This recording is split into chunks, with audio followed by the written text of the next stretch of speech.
So today we're going to talk about access to dental care.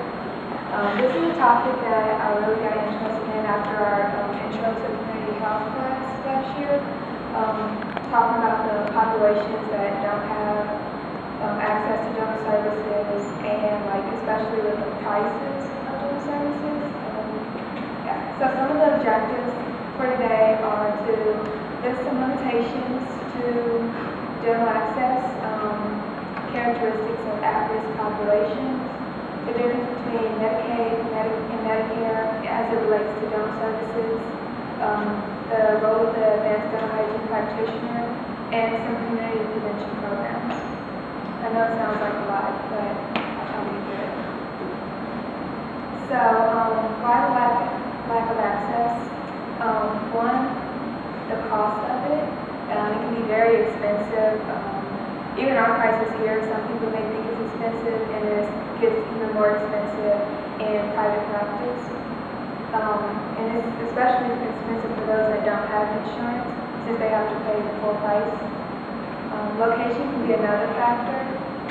People can live in cities or towns where there's no dentist within their area, so going to the city may be too much for them. It's a burden for them. And education and the education level, they may not know about preventative services and how often they should go to the dentist or the importance of it. Some people don't see the importance of coming to the dentist just for a checkup because at the time nothing's hurting them, so they don't really want to come. So our at-risk populations are those that are disabled, people that may not have the money or are uninsured, those who live in a rural community, or again the small towns where they don't have a dentist close by.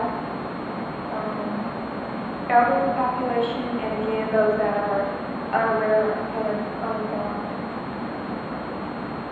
So some of the programs and services that I'm going to talk to you guys today about are the Americans with Disabilities Act, disability training, Medicaid and Medicare, the advanced dental hygiene practitioner, and community prevention programs.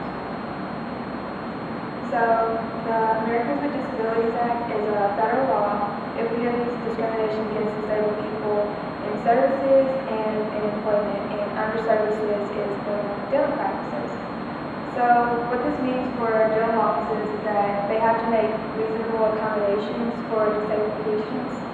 So say a dental office has stairs that leads up to its entrance. For disabled patients that are in a wheelchair, they wouldn't be able to come to that practice because they can't get up the stairs. So it would be a requirement that they add a ramp, or for patients that may have a hearing problem, provide interpreters for sign language or something else of the sort.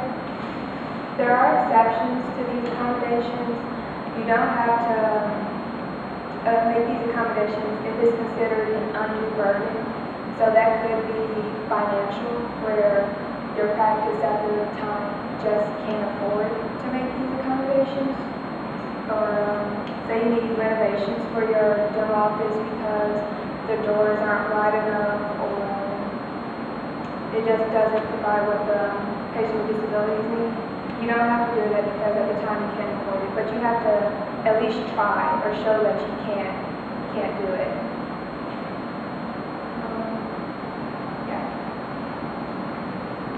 Another one is disability training. So in 2006, there was a survey in Virginia that surveyed dental professionals, and it found that a lot of them didn't feel comfortable treating disabled patients or those with severe disabilities. So it's important that right now, while we're still in school, or that schools incorporate disability training into the curriculum. And there was also a C course offered in 2009. It's created by Keith Beasley, this dentist, where he spoke with dental professionals, and they had a clinical experience where they worked with disabled patients. So Medicaid is it's a public health care program, and it services children, pregnant women, families with children, and disabled people and older adults. But it's not for all of these groups. Certain people within this group get it, they have to meet a certain financial guidelines, which is being well below poverty level. So some of the things covered by Medicaid, and these are in Ohio, cleaning and exams, fillings, and actually braces and dentures and root canals. For the braces and dentures, you have to be pre-approved by the state to get those covered by Medicaid. And for root canals, it can be any teeth for children and only interior teeth for adults, which I find kind of ironic because a lot of root canals are in the posterior teeth for the majority of adults. So Medicare,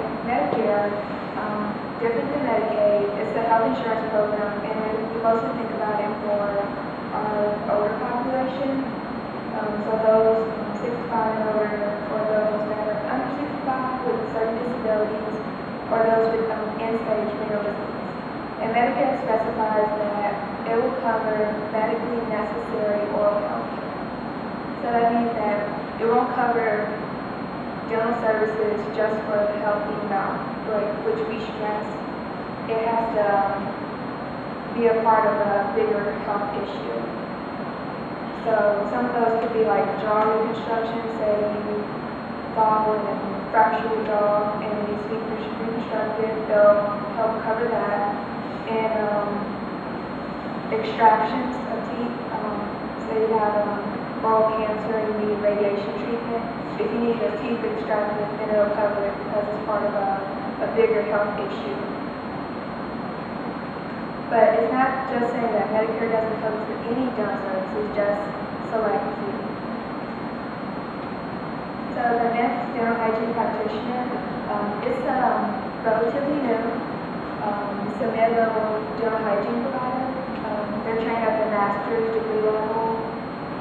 And the purpose of the dental hygiene practitioner is to increase access to dental care for the public.